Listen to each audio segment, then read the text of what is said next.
Важната игра победи с представникот од Косово.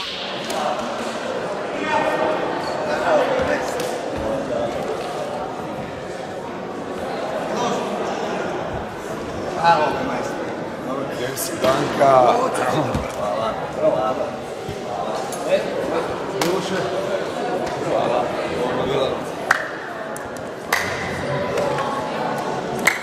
Еве, честитки доаѓаат од сите страни до шампионот на овој турнир, представникот од Србија. Hvalio organizaciju ping-pongarskog kluba Berovo koji iz Egina potekamo, koji su ovo omogućili ovaj turnir, stvarno je fenomenalno, ovo nema na Balkanu, iskreno. Prvi put sam ovde, jako dobri igrači su došli, znači stvarno svaka čast za organizaciju pre svega. Dobri igrači su bili, evo, osvojio sam prvo mesto, borio sam se, kažem još jednom, hvala organizaciju, godine dolazimo ponovno.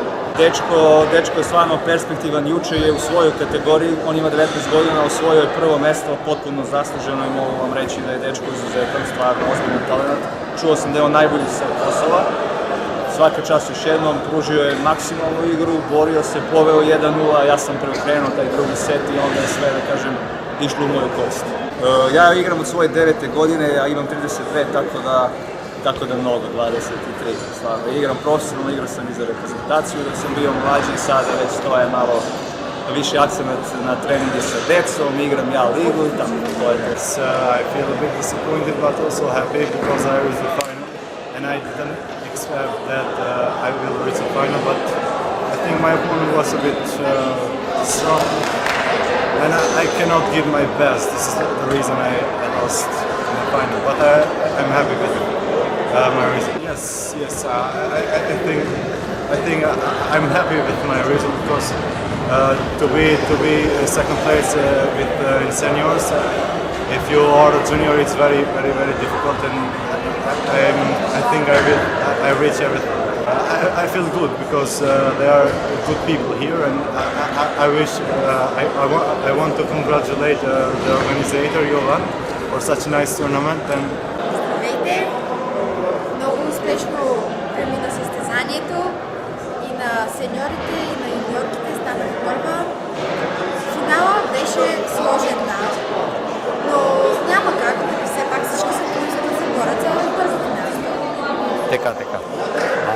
Вие ще настъпвате за нашия пинг-понгарски клуб от Берово, да ни кажете. Играя за този клуб тази година, надявам се сезона да премине успешно, да представим добре отбора и всичко да бъде успешно.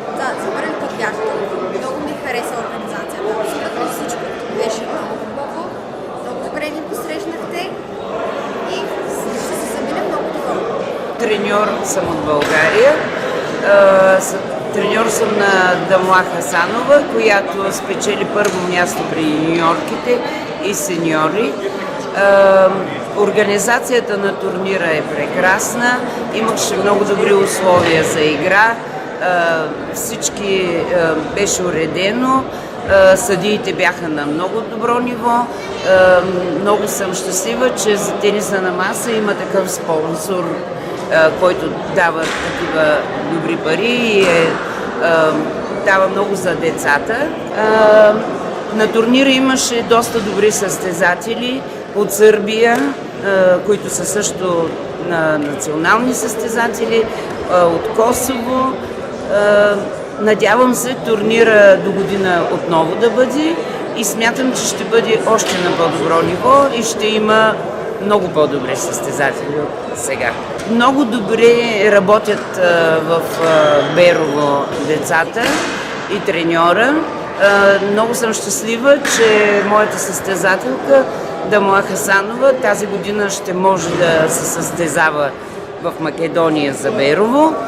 И така тя ще има повече мачове, ще може да се запознава с други играчи и се надявам Берово да бъдат първи. Успешни 2 дена на международния турнир в пинг-понг Женин Опен. Според вас, вашите впечатъци за играчи, за игри, финалето е накратко резюме да ми кажете. Јас слободно можем да кажем како еден од главните организатори дека сум презадоволен од првиот меѓународен турнир. Денеска заврши сениорскиот дел, беше преквалитетно. Во девојчињата, во сениорки пак победи Дамла Хасанова од Бугарија, која што е член на ППХ Зегин Берово.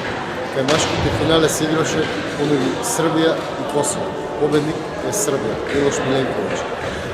Сите си одат презадоволни. Значи, турнирот испадна стварно на многу високо ниво.